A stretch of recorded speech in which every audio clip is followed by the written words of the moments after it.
أعوذ بالله من الشيطان الرجيم. بسم الله الرحمن الرحيم.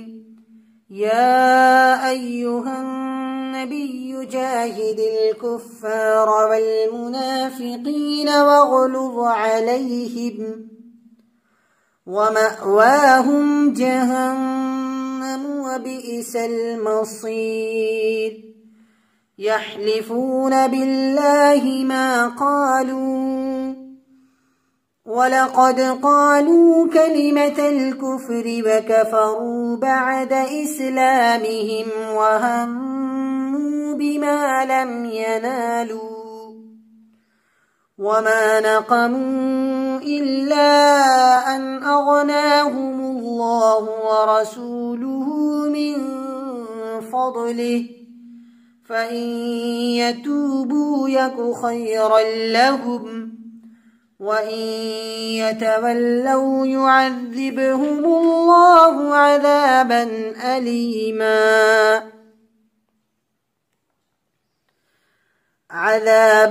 أليما في الدنيا والآخرة وما لهم في الأرض من ولي ولا نصير.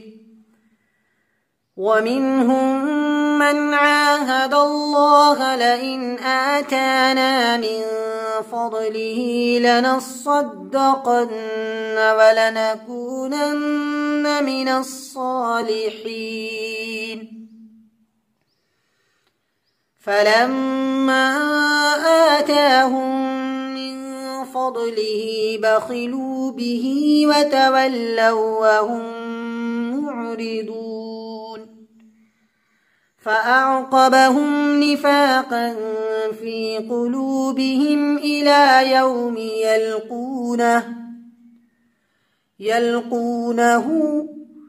يلقونه بما أخلفوا الله ما وعدوه وبما كانوا يكذبون.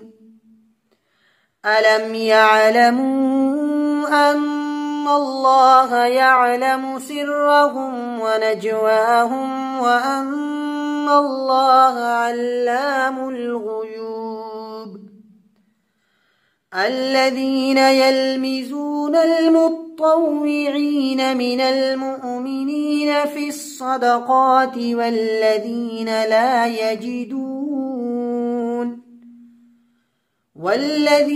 لا يجدون إلا جهدهم فيسخرون منهم. سخر الله منهم ولهم عذاب أليم.